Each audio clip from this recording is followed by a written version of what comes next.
This KFAN podcast is sponsored by Builders and Remodelers, exclusive Twin Cities provider of Elements Windows. Get the highest quality windows at unmatchable value. Visit buildersandremodelers.com for more details.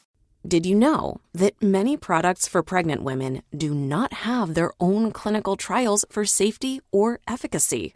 That's because pregnant women are often excluded from clinical studies. Ritual is aiming to set a new standard with their Essential Prenatal Multivitamin. It's the #1 best-selling prenatal and the only leading prenatal backed by its own human clinical trial. Essential Prenatal is proven to deliver key nutrients, including folate, biotin, and vitamin D during pregnancy.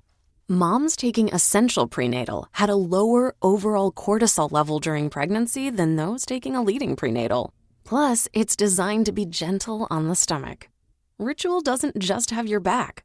They have the receipts. Get 25% off at ritual.com/clinical.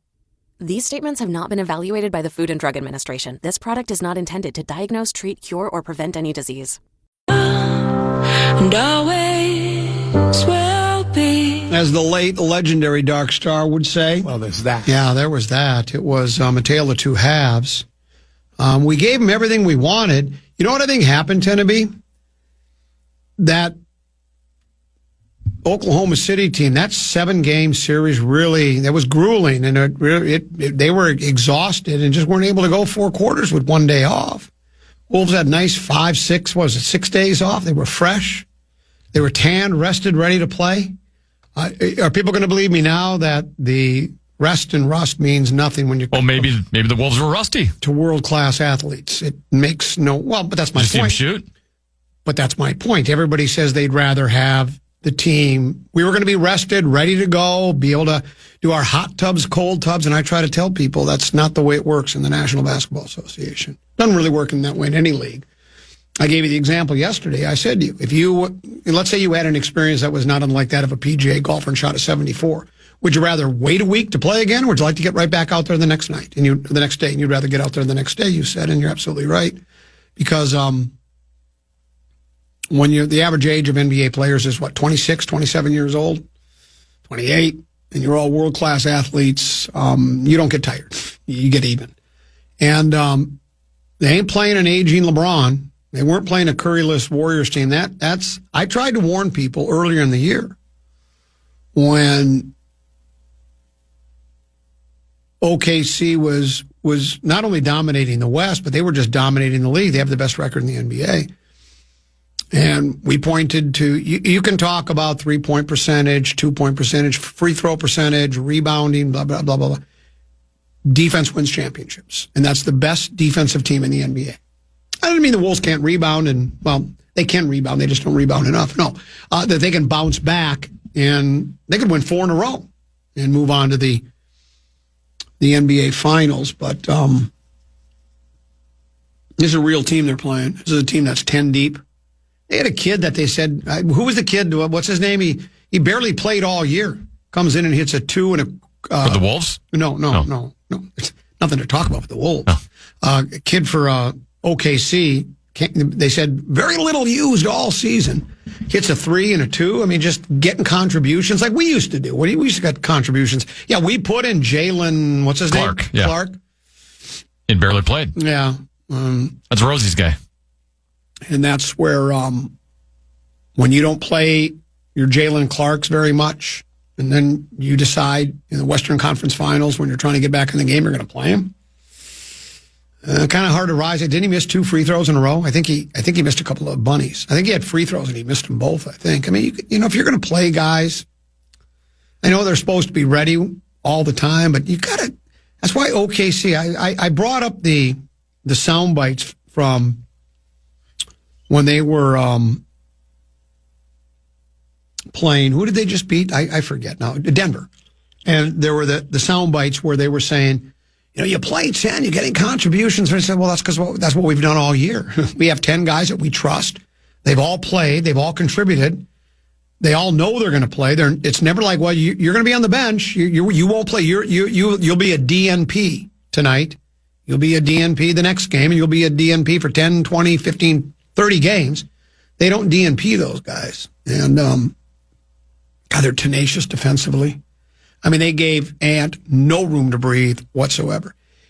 And is Ant a better player than SGA? He might be, but he wasn't last night. That's for sure. Last night. And I get it. I see the people that are complaining about the refereeing. Well, I don't know what to tell you, man. That's going to happen. It happens all the time. It's your league. The basketball community loves their sport, and it's what I told you before. It's the one flaw in the game. It's hard to officiate, and if you want to believe that they play favorites with players, I'll give you that. I don't really think they do. I think that's a little overblown. But yeah, if you believe in that, well, that's going to happen with your star players. And man, they were just, and Holmgren was really good in the second half. He was awful in the first half. He was really good in the second half. He was blocking shots, slam dunking. Crashing the boards. I think he had at least 1 3, if not 2. Dort contributed like he'd been doing all year. SGA went off in the second half. Now, I know a lot of his points were free throws. I think 11 of his points were from the charity stripe. But, and like their coach said, he said for as bad as we played in the first half to only be down 4, they were pretty, he said we were actually feeling good about ourselves for as poorly as we played in the first half. And part of that poor play, I think you have to tip your cap to the Wolves. I think they didn't let SGA breathe either. They were on him, and then in the second half it just went different. And then Randall, was brilliant in the first half. He had 20 first half points, I think. He ended with 28. I think he had 20 in the first half. He basically was the reason the Wolves were winning the game at the half. And then in the second half, they kind of clamped down on him, and he ended up with 28, so he had 8. And then Ant, did he have 1 shot in the fourth quarter? Was it 1, maybe 2? They were clogging up the gaps in the lanes. If you watch the presser afterwards, they bounced back and forth. They did. Randall and Ant appeared in the same. They were sitting next to each other, rotating questions. Saw a little bit of Finch. Saw some from SGA. They had all of them up there, and it was pretty evident who the better team was last night. And you can't turn the ball over like that. And that's what you saw it so many times last night. Where as soon as a Wolves guy gets the ball, there's 2 guys on him. He doesn't know what to do. He tries to get rid of it. He gets it to another guy. There's 2 guys on him. They talked about it last night, and I don't know if it was Holmgren or which one, because the interviews are coming at the same rate of speed as OKC defenders are at Wolves shooters.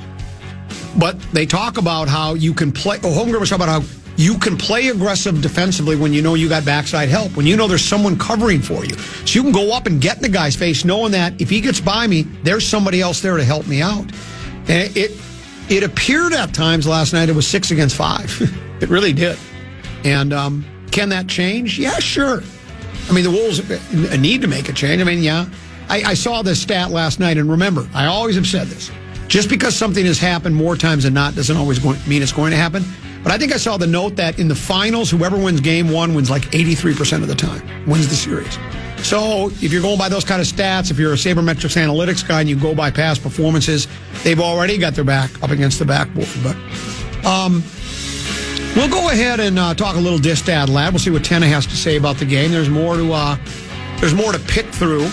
Don't forget, it's a big day. We have all sorts of things going on. Brian Oak, Fresh Charlie, will join us at 12:30 rather than 1:30. He appears Wednesdays for Rock Talk. Reason he's early is because after 5:34 at the top of the hour, it's round 1, the first matchup of the year for the Program Password Invitational, 4th annual. It'll be the top-seeded Lil B and Marnie Gellner against Muss and Fallness. And, Abbott had always encouraged us to have the game only go to 40. Yeah. And I told him today, we're still going to 80, but more than likely it will feel like time-wise we only play till 40. It'll be very quick. It seems we won't even get to a second segment today. That's what I'm thinking. But who knows? You never do know. But I would think that's where they don't play password on paper. No, that's exactly right. So I bet that's where the smart money is. But let's do this. We'll pause. Lead us into break with a keyword for bonus bucks brought to you by BigDeck.com. Yeah, the Fan and BigDeck.com want to give you a shot to win bonus bucks with our national cash contest. Enter the keyword happy at KFAN.com now for a shot of winning. That keyword is happy. Enter now, KFAN.com. Did you know that many products for pregnant women do not have their own clinical trials for safety or efficacy? That's because pregnant women are often excluded from clinical studies. Ritual is aiming to set a new standard with their Essential Prenatal Multivitamin. It's the #1 best-selling prenatal and the only leading prenatal backed by its own human clinical trial. Essential Prenatal is proven to deliver key nutrients, including folate, biotin, and vitamin D during pregnancy. Moms taking Essential Prenatal had a lower overall cortisol level during pregnancy than those taking a leading prenatal. Plus, it's designed to be gentle on the stomach. Ritual doesn't just have your back. They have the receipts. Get 25% off at ritual.com/clinical. These statements have not been evaluated by the Food and Drug Administration. This product is not intended to diagnose, treat, cure, or prevent any disease. Carboni's Pizza wants to fuel your playoff party. Visit one of the 30-plus locations, enjoy delicious pizza, and get ready for the playoff run. Find your nearest Carboni's today at carbonispizza.com.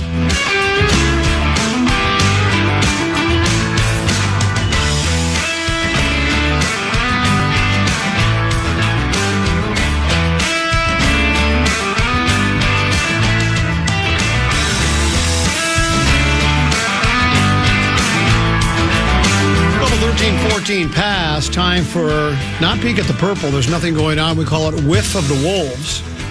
Brought to you by our friends at Affordable Electric, your old home specialist. May Electrical Safety Month. Affordable Electric is here to remind you safety starts at home or your business. Their licensed electricians are ready to help you with safety inspections, surge protection, panel upgrades, and more, because even small issues can lead to big problems. Book an appointment today. It's easy to do. Visit their website. It's this simple. Affordable-electric.com. Affordable-electric.com. And remember, Affordable Electric is, oh boy, they are shockingly affordable. Just quickly before I tend to be weighs in on his thoughts, because I'm assuming he watched. Though I did watch, we'll get into this, I watched almost the entire Frost versus Ottawa game last night. Wow. It started at 6 o'clock, or was it 6 o'clock, I think. And then Deuce is big into hockey. We just basically ignored the Wolves for much of the first half and watched them. And then, of course, Deuce had to watch on his phone championship game of the Clark Cup because he worked for the Lincoln Stars all year long. Lincoln Stars were the #1 seed and got eliminated, but it was Muskegon against Waterloo. Two teams that don't like each other. They went into overtime. Pete said, or Deuce, all of a sudden out of nowhere, he goes, bet you $3 Waterloo wins. I go, sure. I'll go ahead and take Muskegon. About 2-3 minutes later, Muskegon scored the game winner. And I told Deuce, I know USHL hockey. Don't be making bets with me. The kid that got the game winner. I always love that one. His name is Chris. He's from Chaney or Chaska, one of the two. And how about this, Tim? He's going to go to Minnesota State Mankato. He had a hat trick. The game winner in overtime was his third goal. He had a Hattie in the Natty. Hattie in the Natty. Which is pretty cool to get a Hattie in the Natty. So I watched quite a bit of hockey. We'll talk about that a little bit later. But a number of text messages have come on into the Bradshaw and Bryant KFAN text line, 64686. I'm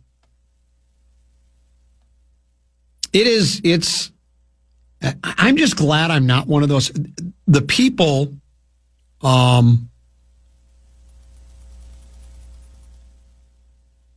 that let what they in their view is a foul disparity.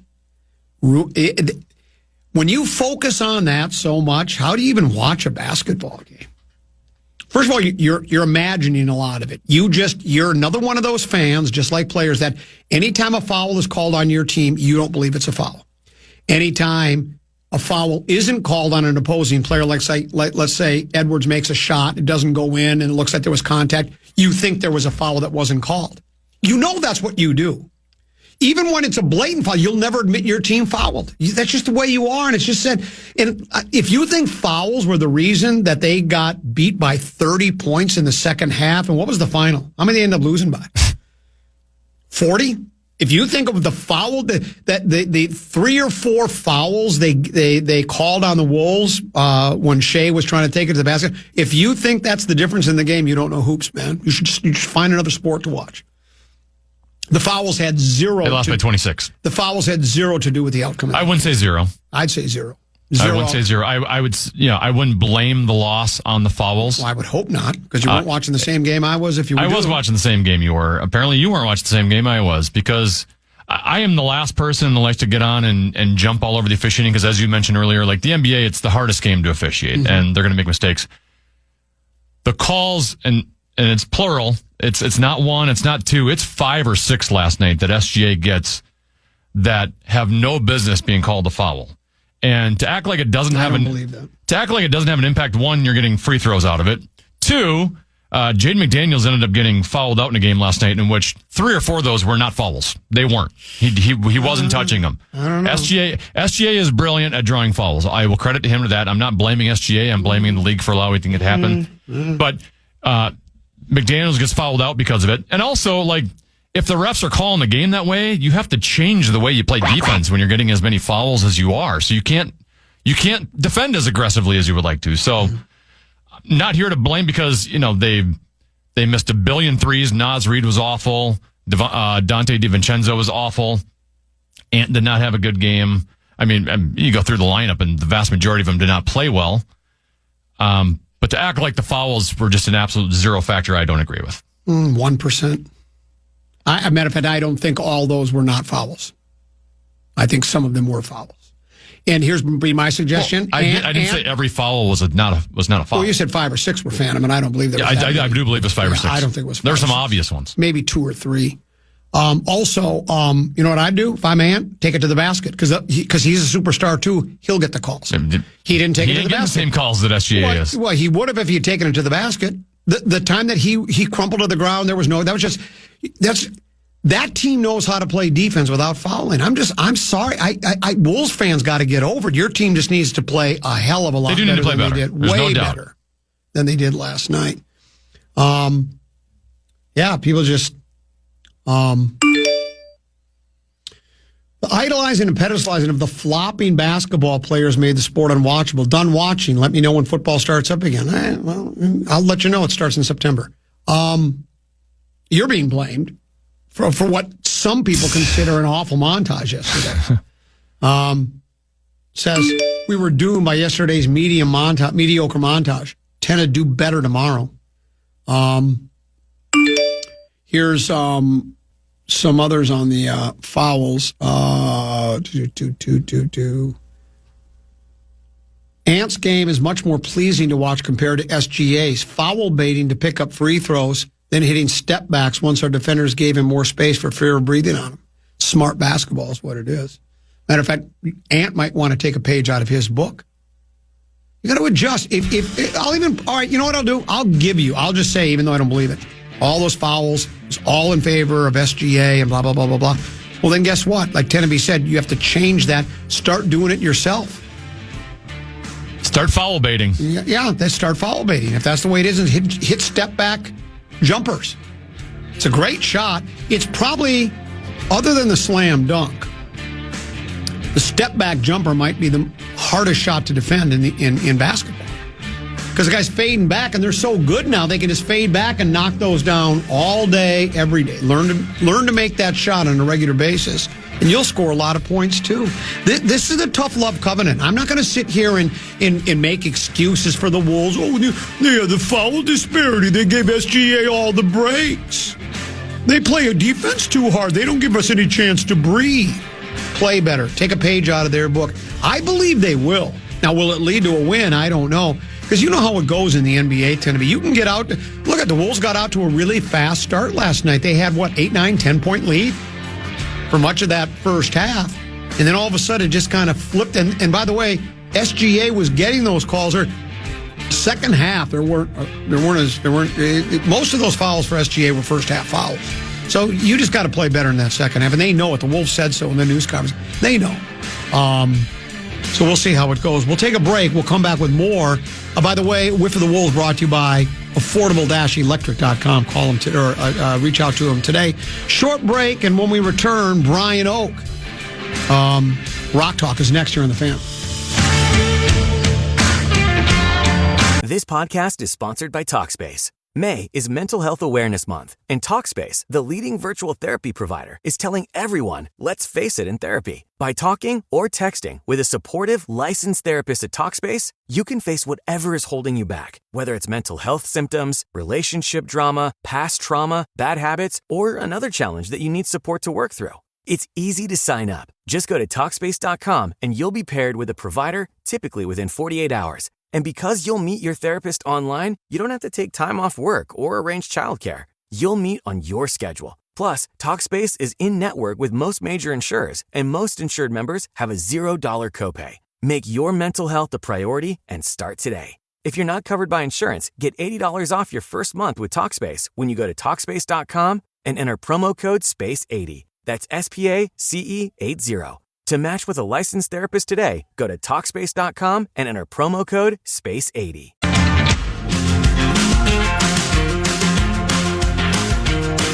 Want to chime in on what's happening with your favorite KFAN program? Make your voice heard on the Bradshaw and Brian text line. Let us know what you have to say by texting your message to 64686. That's 64686. Standard message and data rates apply.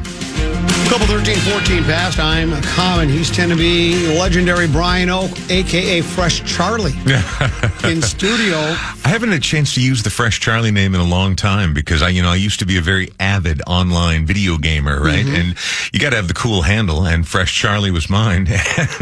Obviously very cool, but at least it wasn't I'm Rick James B or anything like that, like so many people went with. But I don't game as much these days. I don't know. I'm kind of slowly losing interest as I get older. My boy has not lost the interest. My younger one doesn't. Dude. Yes. Bro.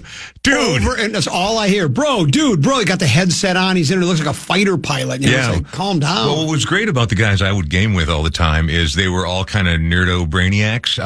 Not in the Dorcas, never seen a girl naked way, but in like just sort of the Dorcas use too big a word and also dangerously foul-mouthed. And so we wouldn't do it to other people because a lot of people are really rude and frankly quite awful online or when you're playing video games. But amongst ourselves, no, we would say things. We laughed so hard. I'd laughed so hard a couple times I dropped the controller. It was great, man. The good old days. Those were the good old days. Yeah, they were. How you been? Good. Normally, Rock Talk is 1:30, but because of program password invitation, we moved you up, and we're appreciative of you rearranging your schedule. I don't mind. In fact, I've rearranged even more of my schedule. I've cleared the decks this afternoon so I can enjoy program password. It's going to be a short one, we think. Oh, since when? Since when? Fallness and Muss against the match. That's what the Vegas odds makers are saying. I'm not saying that. What I would love is for Marnie and Barb to be so far in such an awesome command that they can toy with them a little bit. Yeah. That they can be like, oh, I don't know, and then just let it go down, and be like, oh, only get 4 points. Let's make this one last into bumper to bumper. What I suggested to the coroner's office, Greg Sweberg and Chad Abbott, we were talking about it. I said because I'll oftentimes, if I don't know even if I know the answer, sometimes I'll give a wrong answer because I'm going for the bit, for the funny line instead.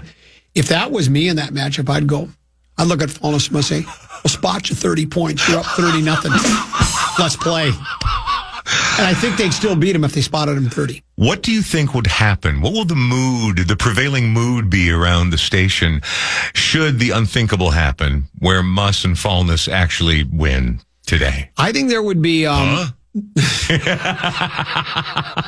think there'd be delight among many, and there would be angst among others. Yeah. I mean, if you, Lil B and Marnie are very good together, they're very entertaining. So yes, if they got knocked out, then it's like, well, we've lost some entertainment value there. You don't want that to happen. But Muss and Fallness, the upset, there's nothing like it. Well, I mean, it would be a story for the ages. However, that being said, I'm not putting any money on that angle. I'm not either. No. Old Rockers never die. They just schedule another final tour. Right? Farewell tour. Exactly. And the last tour ever. This is our final album. We're done. You got to come out and see us on this one. And I know tickets are $750 in the cheap seats, but this is it. This is your last chance. I found this Eric Escala, the Scarf, a legendary WCCO newsman who's now retired from radio. The Scarf. Yeah, I just never heard anyone call him that before. That's a great nickname because he always wore a scarf. Yeah, no, it's a good nickname. And he's on the PBS show Almanac. Yeah. But he loves the Grum. And he made the most sensible decision when it came to golf. He was a member at Hillcrest for a while, just like Dark and Tom Kelly and myself. Mm-hmm. And I said, you want to go golf? And this was a number of years ago. He said, well, I quit golfing. Why? He goes, just because I just quit. It wasn't that much fun anymore, and I wasn't playing very well, so why? So think of all the time he has saved and the angst that he hasn't had to go through like me by not playing golf. He made a very good decision. Good on him. He's always seemed like a pretty level-headed dude. Great newsman, too. Yeah. So he'll always, he's part of my research team. He'll provide me material. And this one was the oldest musician still touring, recording, and kicking. Really? Who do you think is the oldest, according to this list? There might be somebody we're missing. And these are really well-known. There might be some guy that's been playing a banjo, in Tuscaloosa that's, 108 years old and been playing for 90 years. But you're talking about superstars. Yeah, who do you think the oldest is? It's actually a tie. Okay, well, I know that Rod Stewart is 80. I know that is Mick Jagger the oldest Stone? I don't know, because he's 82 or 83. He's 80 right now. Oh, he's 80? I thought he was 82. No, he's 80, it says here. Okay, all right. It's got to be older than 80 then. Let me just think. Who's still at it and still pretty big? Yeah. Elton John? Is he? He's not 80 yet. No, he's only 76. No, this says there are two tied at 90 years old. 90? Yeah. Oh, is it like a famous folk rock? Dylan's not 90. Let me give you a hint. Who? Red-headed stranger. Oh, Willie Nelson. Willie Nelson, 90 years old. He's going to be performing live here at Farm Aid later on this year. 90 years old. That's wild. His guitar's older than that. Well, guitar's is the cool. What does he call it? Is it Maybelline? No, I can't remember. But he's got a guitar that was given, and it's got like a hole in it now. Yeah. Well, I mean, because he's played it. That's the only guitar he's ever played. But then, you know what? If you've got 70 years of roadworthiness and that thing's still in one piece, that's pretty amazing. John Mayall.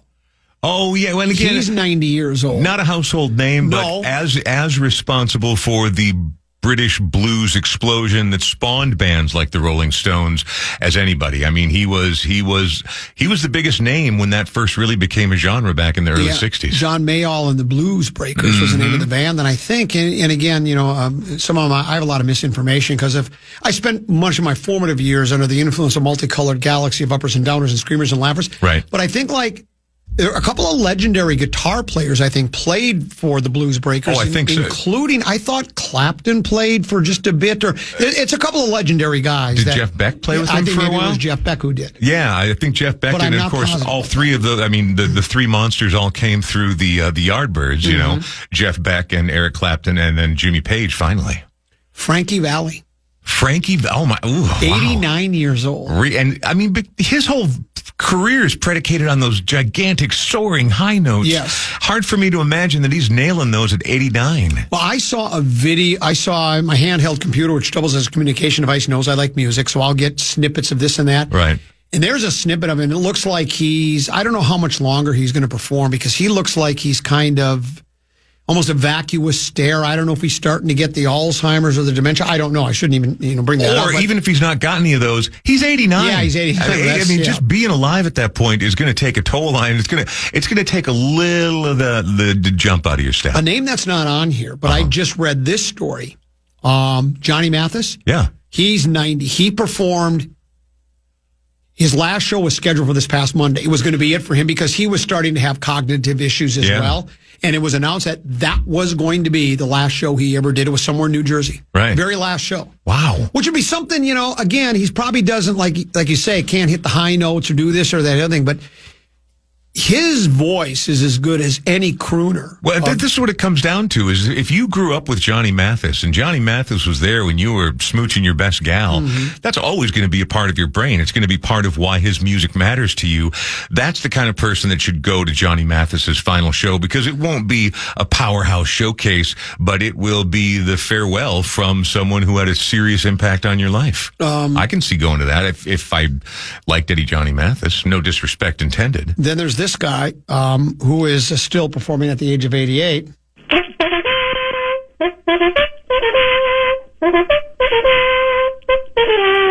He appeared as a guest on this show because he played he was booked by the Dakota Jazz Room, but he's too big, so he played at it was Northrop or one of the bigger. Maybe it was even the Guthrie. I don't know. He played at a big event. I had him on as a guest, as a favorite of the Dakota. Plus, I love him, and he had his horn with him, and I asked him if he could add to my collection of blowing my own horn. Doc Severinsen? No, that's the legendary Herb Alpert. No kidding. Herb Alpert. That's weird because I thought about Herb Alpert this morning because I was thinking about Ahmet Ertegun of Atlantic Records, and A&M Records was also a massive force to be reckoned with. And the A in A&M Records is Alpert. It was Herb Alpert was one of the two co-founders of that label. And wow, you had Herb Alpert in the room I'm sitting in right now. He wasn't in. He was on the phone. Okay, still though. I mean, it was cooler. I can't. I mean, wouldn't even know where to start. The number of questions to ask that guy, not only about his own stuff, but think about the number of people who he worked with and the particular career path that guy wove. Wow. Well, and if I'm jealous. I would. Again, the details are still sketchy. I'd have to read the piece again, but I talked about it with him. He had a very controversial album cover for back in the 60s where it was like... Was that Whipped Cream and Other Delights? Yes. I mean, that's like the most iconic, because I collect cheesecake covers, work in the record stores and stuff. Yeah. And I just, it's always been a little thing. That's probably the single most iconic one of the woman with the dark hair sitting on basically in a giant pile of whipped cream, looking rather coquettishly at the camera. Coquettishly? Yeah, you're welcome. I like it. It's a great one. I mean, that's so iconic that it was parodied by Soul Asylum, Minnesota's own, on their Sour Cream and Other Delights album, which let's just say the cover was not quite as fetching, but Sour Whipped Cream and Other Delights. I mean, that's the iconic cheesecake cover. The guitarist Trigger in Willie's actually 92 now. So my story is way outdated. Close circuit to the Scarf. Scarf, pick up the pace, man. You're 2 years behind on this thing. Trigger was the name of the... the guitar. The guitar was... Okay, very good. Guitar. Well, and, again... That album cover would be tame by today's standards. Back then, it was like, you can't do that. It would be nothing. Yes, it'd be nothing. Nothing. I mean, it would... Coquettish. You could probably even get away with putting that image on the cover of like a Kids Bop record. I mean, it's that tame. It's very innocent. Yes, it's trying to imply that it's a naked woman slathered in whipped cream, but it's not even very provocative as an image. It's just, it's rather saucy and suggestive. Buddy Guy at 87. Of course, Buddy Guy, man, that guy might go forever. Then there's a handful from the 83-year-old club. Yeah. Smokey Robinson. Okay. Dionne Warwick. Tom Jones. Wow. Cliff Richard and Ringo Starr. I've only seen one of those in concert. It was with you when we saw Ringo Starr's All-Star Band. I've seen two of them in live. I've seen two as well. I saw that I think Ringo's going out again with the All-Star Band. Mm-hmm. I thought I read something this morning, but the other one I saw in there was Tom Jones. Saw him live in Las Vegas because my ex-wife and I were in Las Vegas, and we thought, well, we should go to a show, and we dug around, and of course they're all freakishly overpriced, and we're like, what could be more cliche than going to see Tom Jones in Vegas? And we expected almost nothing. I thought, he's going to be old and bloated, and he's going to have a great band and backup singers that help him limp through this show. And I couldn't take my eyes off that man for 2 hours. He was a powerhouse. It's one of my favorite concerts I've ever seen in my entire life. Someone says Herb is coming back to Minnesota in October. Herb Alpert will be back. Really? Minnesota. So if you've not seen him, you have your opportunity to. Look at that. Someone else said, I have that album. He says it's actually shaving cream, not whipped cream. Well, in real life, but the album's not called Shaving Cream and Other Delights. That's what they used was shaving cream. You needed something a little more durable, something that was going to be a little more pliable and stay in the places it was supposed to stay in. Now, again, I'm going to extend, not an apology, but you said Mick Jagger's got to be 82. Well, because this list appears to be 2 years old, you're right, Mick Jagger's 82 because it says he's 80 here. Yeah. So I think you were correct when you said he was. Well, maybe next time the Scarf sends you some material, go ahead. I just love saying the Scarf. Just run it by me and let me do a little cross check for you. At 82, which probably means 84 now, right? Yeah. Paul Simon, John McLaughlin, and Bob Dylan. Yeah, I've seen Simon and Bob. Matter of fact, I saw them together on the same show 15 years ago, they were at Canterbury. Wow. Paul Simon, how about that? Who's going to open for who? Paul Simon opened. Then they did some stuff together, and then Dylan closed the show. But I saw them both together. I only ever saw Dylan once, and it was at that mess of a tour he did with Dylan and the Dead, where it was the Grateful Dead, Bob Dylan, and Tom Petty and the Heartbreakers opened up. This would have been like 85, 86, and it was at the Metrodome. It was awful. It was one of the worst sounding things I've ever experienced in my whole life. And then I saw Paul Simon, I don't know, 8, 9 years ago out at the Eau Claire Music Festival. He was out there. I saw him at Canterbury. I also saw him when he was doing the what's the album that changed everything for him? Graceland? Graceland. I saw the Graceland concert. Really? Yeah, that was really good. Did he have like an army? Because I always wondered how that live show would have been. Did he have an army of backup singers with him? Everything. Did he actually bring Ladysmith Black Mambazo with him? That I don't know. Because he got into a little trouble for that album. At the time, apartheid was in full effect, and it was very, very frowned upon to work with anybody based out of South Africa because we were trying to do a boycott on the way the government was treating people down there. But he went down and worked with people and worked with the music and made a household name out of Ladysmith Black Mambazo as well. So, I saw Paul Simon and Art Garfunkel at Parade Stadium back in 1981. I really didn't see him in the stadium. What happened? We didn't have tickets, me and a buddy. Yeah. So we asked somebody leaving if we could have their stubs, which won't get you in anyway. We thought we could. Yeah. They let us in at that point because it was almost over. So we walked him. We watched part of the concert. There were school buses out there that had brought people there. We climbed on top of one of the school buses and watched from up on top. I mean, just because that's what you do, right? When you don't have any seating, money. man. Yeah, if you don't have money, it's just that old saying from the Freak Brothers: "Dope will get you through time of no money better than money will get you through time of no dope." So Correct. we had dope, but no money for tickets, but we didn't care. Yeah, it was great. Exactly. And then I saw him, Simon and Garfunkel. I guess I saw Paul Simon 4 times.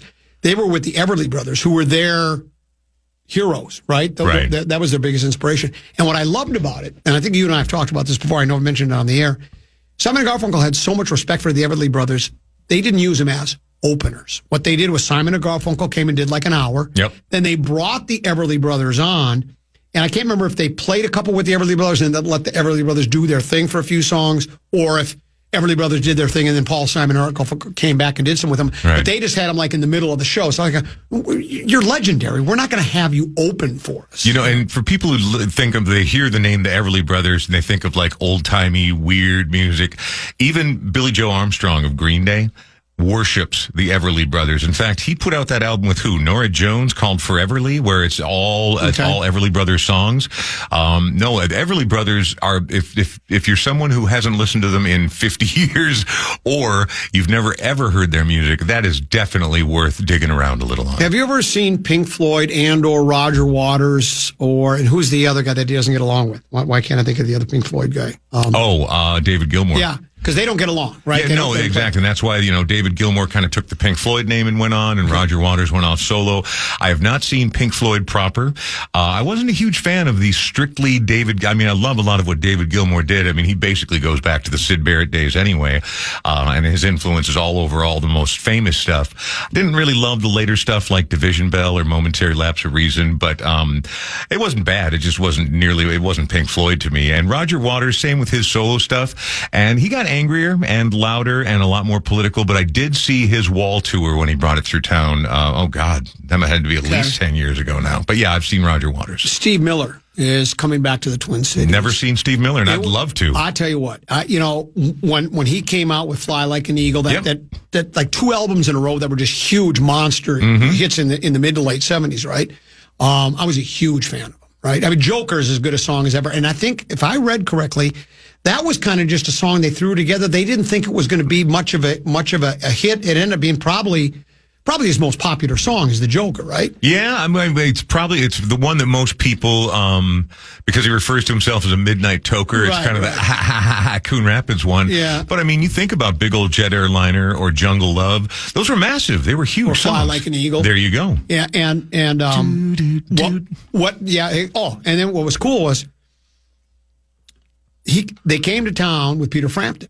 This was 10 years ago, about maybe a little less than 10, over at Treasure Island Resort and Casino. Sure. And I brought Deuce. It was I'd taken Deuce and maybe Brother Peter to see Chicago at Mystic Lake when they were like 6 and 4. They both fell asleep. That was their first ever concert because Chicago, there's nothing controversial about their music. Nothing. Zero. Right? That is it's correct. Like, Saturday. Everything's a happy song. They got great music. Yes. Yeah. I loved it all. Yeah. So I took them that. But Deuce's first, I guess, real concert was Peter Frampton and Steve Miller at Treasure Island. It was great. Steve Miller was spectacular, man. He's a very underrated guitar player. He can play guitar as good as anybody. And so he's coming back. I would go see him again. Deuce and I have talked about it. He's another guy who's kind of grown into his cranky pants old age. Yeah. He's notoriously prickly, let's just say. But yeah, my daughter's first ever concert was the first time I ever saw Ringo and his All-Stars out at the grandstand at the Great Minnesota Get Together. And she liked it she was 2 or 3 years old, and she liked it for about the first 3 songs. Then it was too loud, and it was time for the family to pack up and get out of the grandstand. Yeah. Well, and that was the concert in which Frampton melted down. Oh. Yeah. Do you remember that story? No. Oh. So I was there for it. It ended up being a worldwide story, and Frampton had to say, yeah, I kind of screwed up. What happened is Frampton's up there playing, and he's playing he's really getting into his guitar thing, right? It's kind of a slower, kind of really working his chops, right? And all of a sudden, the crowd starts cheering. I have a picture of him looking into the crowd. I snapped it just before he melted down. What happened was, camera guy on stage was taking crowd shots. And there was a gal on top of her boyfriend's shoulder, some guy, and she was holding up the Frampton Comes Alive album, right? So everybody was cheering, and Frampton was wondering, what are they cheering about? Camera guy goes to him again. Happens again. Frampton storms off the stage. Wow. 20 minutes he's not on the stage. Now, he later claims the reason he left was, we were into my music, and, all of a sudden there was this distraction out there. He had no idea what was going on out there, right? Right. So for 20 minutes, we're just standing around. The concert stopped. He stopped mid-show. So what happens is, this is what I assume happened backstage. Right. Is Steve Miller probably went up to him and said, dude, if you don't go finish your set, you ain't going to get paid. You got to go back out there. Right. So Frampton goes back out after about 20 minutes. He walks over to the camera guy and starts trying to tear the camera out of his hands. So they're going back and forth like this. And finally, the camera guy just rips it away from Frampton. And then Frampton says something to him, basically saying, don't be doing that again or whatever it was. And then he went up, finished his set, and left the stage. And then Steve Miller came on. Oh, yeah, Frampton came apart. He didn't come alive. He came apart at the seams. Nothing like being and just stamping your feet in front of all those people. I can't even fathom it. I mean, we get it. You're a big deal. You have a multi-million selling album, but your songs just aren't that good, man. Right. And you don't have that kind of legacy. You need to knock it. You're not Steve Miller. That's for damn sure. And that's like Deuce and I were saying. It's like, you got to get over yourself. You're an aging... Right. You're an aging rock star with anger management issues, man. Just play your gig and leave. And let's be honest, that little talk box trick that you do, that works for about 30 seconds, and then we're ready to move on. Well, do you remember, growing up, Coon Rapids kid. Yeah. And then Forest Lake. When that album came out, I was actually in Forest Lake. I mean, that album was just kind of represented my era. I mean, everybody just, it was, and think about it, the song was about a hangover. Yeah. Do you feel like we do? And the talk box comes on. And when you listen to the live version, it's just so funny. People are cheering about when, they're roaring when all of a sudden he goes, do you feel like we do?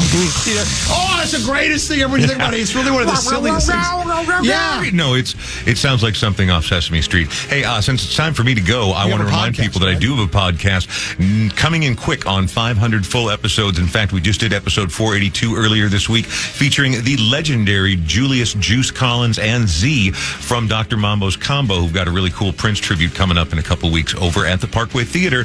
It's a super funny interview. You should check it out anywhere you get your podcasts up to and including the free iHeartRadio app. One last thing. Somebody had a question for you. He says, my daughter wants to see the Lumineers for her 16th birthday.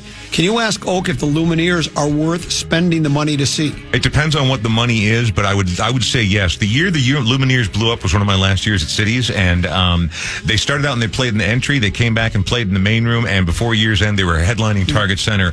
So they blew up very quickly, but I think they're super talented individuals, and as long as they're not asking for $150 a ticket, yes, I'd say go. We'll see you next Wednesday. All right, see you then. Appreciate that. That's Brian Oak, Rock Talk 534 coming up next. Tease, tend to be? Yeah, we have an official ruling on the tush push. This podcast is sponsored by Talkspace. May is Mental Health Awareness Month, and Talkspace, the leading virtual therapy provider, is telling everyone, let's face it in therapy. By talking or texting with a supportive, licensed therapist at Talkspace, you can face whatever is holding you back, whether it's mental health symptoms, relationship drama, past trauma, bad habits, or another challenge that you need support to work through. It's easy to sign up. Just go to Talkspace.com and you'll be paired with a provider, typically within 48 hours. And because you'll meet your therapist online, you don't have to take time off work or arrange childcare. You'll meet on your schedule. Plus, Talkspace is in-network with most major insurers, and most insured members have a $0 copay. Make your mental health a priority and start today. If you're not covered by insurance, get $80 off your first month with Talkspace when you go to Talkspace.com and enter promo code SPACE80. That's SPACE80. To match with a licensed therapist today, go to Talkspace.com and enter promo code SPACE80.